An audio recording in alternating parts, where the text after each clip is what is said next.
ಇನ್ನು BJP MLC city Ravi ಮೇಲೆ FIR ಆಗಿರೋ ವಿಚಾರಕ್ಕೆ ಬೆಂಗಳೂರಿನಲ್ಲಿ ಗೃಹ ಸಚಿವ ಡಾಕ್ಟರ್ ಜಿ ಪರಮೇಶ್ವರ್ ಹೇಳಿಕೆ ಕೊಟ್ಟಿದ್ದಾರೆ. ಅವರು ದ್ವೇಷ ಭಾಷಣವನ್ನ ಮಾಡಿದ್ದಾರೆ, ಹಾಗಾಗಿ ಎಫ್ಐಆರ್ ಹಾಕಿದ್ದಾರೆ. ಬಿಜೆಪಿ ಎಂಎಲ್ಸಿ ಸಿಟಿ ರವಿ ಮೇಲೆ ಎಫ್ಐಆರ್ ಆಗಿರೋ ವಿಚಾರಕ್ಕೆ ಪರಮೇಶ್ವರ್ ಪ್ರತಿಕ್ರಿಯೆ ಕೊಟ್ಟಿದ್ದಾರೆ.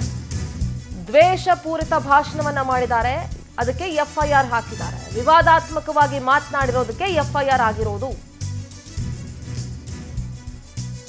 ತನಿಖೆ ನಡೀತಾ ಇದೆ, ಏನ್ ಕ್ರಮ ಬೇಕೋ ಪೊಲೀಸರು ತಗೋತಾರೆ ಅಂತ ಬೆಂಗಳೂರಿನಲ್ಲಿ ಗೃಹ ಸಚಿವ ಡಾಕ್ಟರ್ ಜಿ ಪರಮೇಶ್ವರ್ ಹೇಳಿಕೆ ಕೊಟ್ಟಿದ್ದಾರೆ.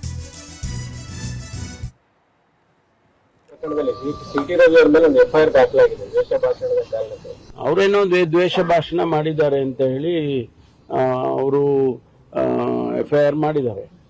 ಮುಂದೆ ಏನ್ ಕ್ರಮ ತಗೋಬೇಕು ಅವ್ರು ತಗೊಳ್ತಾರೆ. ಪ್ರಕರಣದಲ್ಲಿ ಸಿಟಿ ರವಿ ಅವರ ಮೇಲೆ ಒಂದು ಎಫ್ಐಆರ್ ದಾಖಲಾಗಿದೆ ದ್ವೇಷ ಭಾಷಣದ ಕಾರಣಕ್ಕೆ. ಅವರೇನೋ ದ್ವೇಷ ಭಾಷಣ ಮಾಡಿದ್ದಾರೆ ಅಂತ ಹೇಳಿ ಅವರು ಎಫ್ಐಆರ್ ಮಾಡಿದ್ದಾರೆ. ಮುಂದೆ ಏನ್ ಕ್ರಮ ತಗೋಬೇಕು ಅವ್ರು ತಗೊಳ್ತಾರೆ. ಪ್ರಕರಣದಲ್ಲಿ